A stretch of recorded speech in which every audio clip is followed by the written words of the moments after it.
কক্সবাজার দ্বিতীয় দিন আপনাদের স্বাগতম। তো চলুন আজকে দ্বিতীয় দিন আপনাদের দেখাই আমাদের অ্যাক্টিভিটি কী। তো সকাল সকাল উঠে আমরা পরোটা মিক্স ভাজি দিয়ে খাওয়া দাওয়া করে নিলাম এবং আজকে আমার দ্বিতীয় দিনের প্ল্যান হচ্ছে মেরিন ড্রাইভ পুরোটা ঘোরা। তো আজকে মেরিন ড্রাইভ ঘুরবো একবার পাটওয়ার টেক পর্যন্ত। তো চলুন আমাদের সাথে আজকে মেরিন ড্রাইভটা অন্য মতো করে ঘুরে দেখে আসি।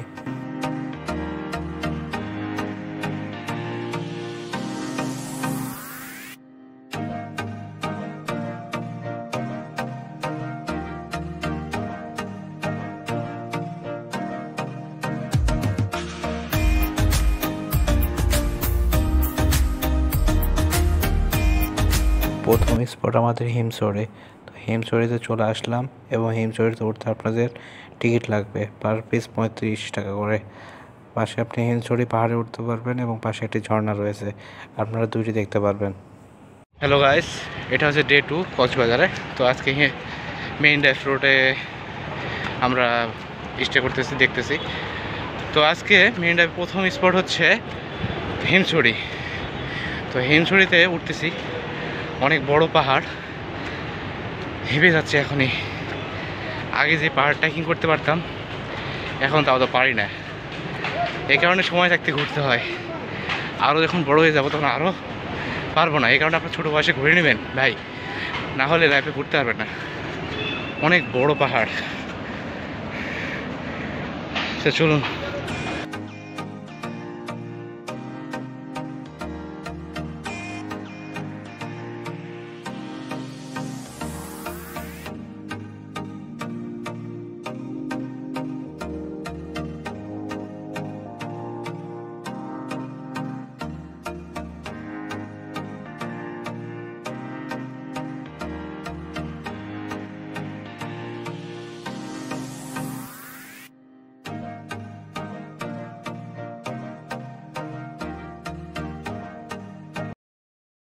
হিমছড়ি পাহাড়ের উপর উঠলে আপনি এই সুন্দর ভিউটি দেখতে পারবেন।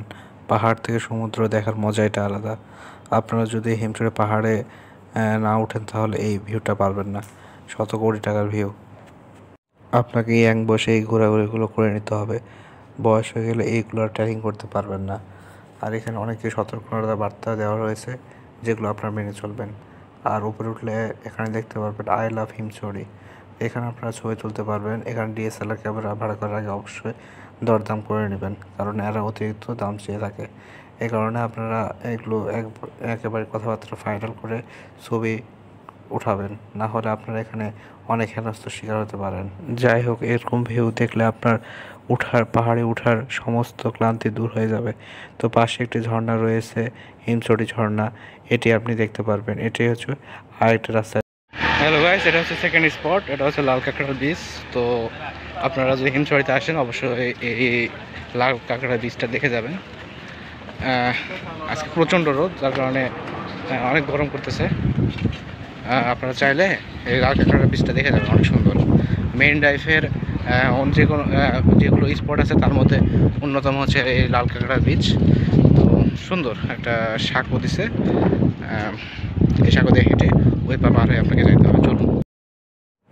এটা হচ্ছে আমাদের দ্বিতীয় স্পট, লাল কাঁকড়ার বিচ। তো আপনাকে এই সামান্য সেতু পার হতে হবে, যেটা সেতু না সাঁকো বলা হয়। তো আপনারা এই সাঁকো পার হলেই সামনে দেখতে পারবেন একটি ঝাউবন, সেই ঝাউবন পার হতে হবে, তাহলে আপনি লাল কাঁকড়া বিচ পেয়ে যাবেন। আপনি যদি লাল কাঁকড়া দেখতে চান তাহলে আপনাকে সকাল সকাল খুব তাড়াতাড়ি আসতে হবে, যার কারণে আমরা একটু লেট করে গেছিলাম, এই কারণে দেখতে পারিনি।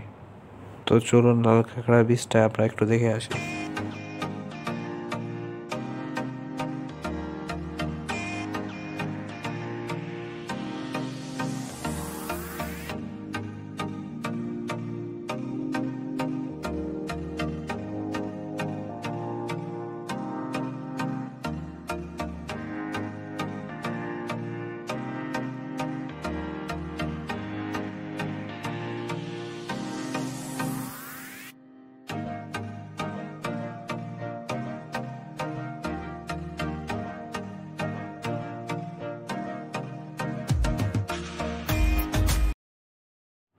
সামনে যে খালটি দেখতে পাচ্ছেন এটা হচ্ছে রেজু খাল, যেটা হচ্ছে ইনানির আগে।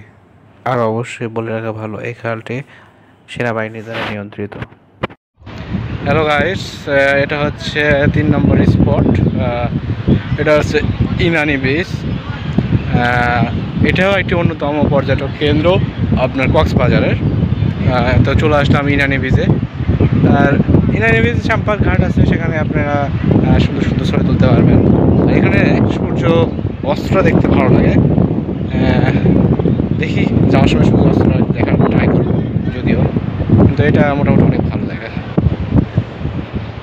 তো এই ফাঁকা গর্তগুলো দেখতে পাচ্ছেন, এগুলো হচ্ছে লাল কাঁকড়ার স্থানে বসবাস করার জায়গা।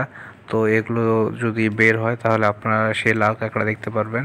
তো আমরা একটা মরা লাল কাঁকড়া দেখতে পেরেছি, যদিও সেটা মরা, বাট তা আমাদের ভাগ্য একটু ভালো ছিল বলে সেটা দেখতে পারলাম। আর সামনে যেটা দেখতে পাচ্ছি এটা শ্যাম্পান। এগুলো মাছ নদীতে যায়, আপনার মাছ ধরে নিয়ে আসে। এগুলো অনেক সুন্দর আর কি। আপনারা যদি চান তা এগুলোর সাথে ফটোগ্রাফি করতে পারবেন। আমি একটা ছোট ক্লিপ নিয়ে নিলাম, আপনারা চাইলে এগুলো ছবি নিতে পারেন। তো চলুন দেখে আসি একটু শ্যাম্পান।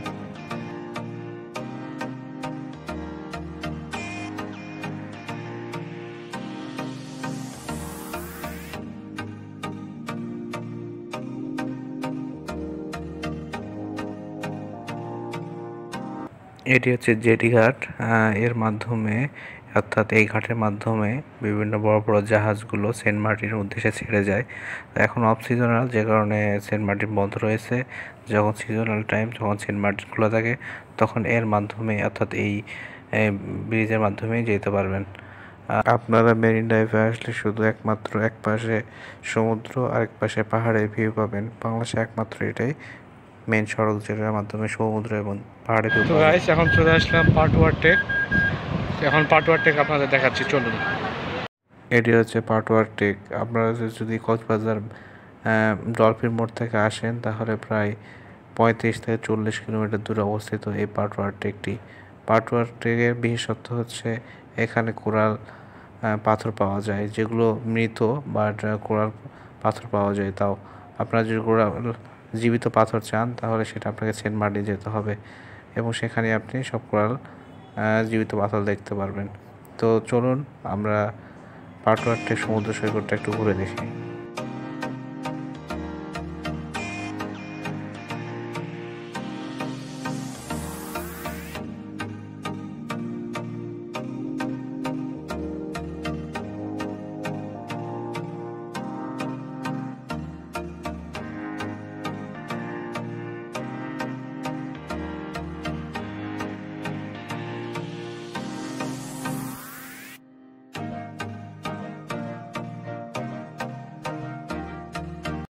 তো দেখতে দেখতে দুপুর হয়ে গেল এবং আমরা এই রেস্টুরেন্টে খাওয়া দাওয়া শেষ করলাম। Beach bistro restaurant, cafe and restaurant. তো এটি সমুদ্রের পাশেই, অর্থাৎ মেরিন ড্রাইভে, অর্থাৎ পাটুয়ার টেক সমুদ্র সৈকতের পাশে এই ক্যাফে অ্যান্ড রেস্টুরেন্টটা। তো আপনারা চাইলে এখানে দুপুরে খাবারটা সেরে নিতে পারেন। তো গাইস, এখন বাসছে 3টা ঘড়ি কাটায়। তো এখন হচ্ছে মেরিন ড্রাইভ ঘোরাঘুরি প্রায় শেষ পর্যায়ে। তো আরও ঘোরার মতো স্পট আছে, কয়টা ঘুরবো। খাওয়া দাওয়া করতে বসলাম 3টার সময়। আপনারা চাইলে বিচের পাশে খাওয়া দাওয়া করতে হবেন। এটা হচ্ছে আপনার বিচের পাশে একটা রেস্টুরেন্ট। আমরা খাওয়া দাওয়া করবো এখন। অর্ডার দিব, মেনু নিয়ে আসতেছে। আপনারা চাইলে এখানে খাওয়া দাওয়া করবেন।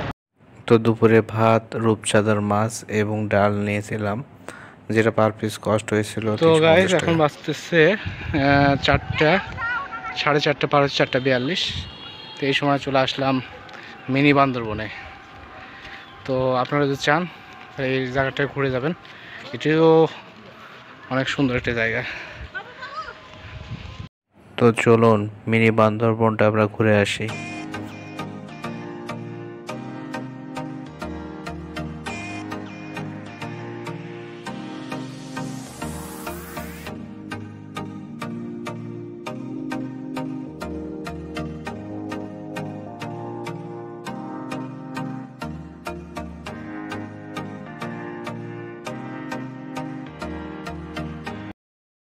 তো দেখতে দেখতে রাত হয়ে গেল। তো রাতে আমরা বারবিকিউ খাবো, যার কারণে আমরা এখানে একটা মকলাতলির পাশে একটা বারবিকিউ মার্কেটে আসলাম।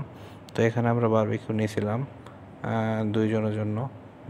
পরোটা নিয়েছিল 20 টাকা করে এবং একটি টুনা ফিশ নিয়েছিলাম। আজকের ব্লগ এই পর্যন্তই। আবার কোনো নেক্সট ভিডিওতে দেখা হবে আপনার সাথে। Good bye, tata.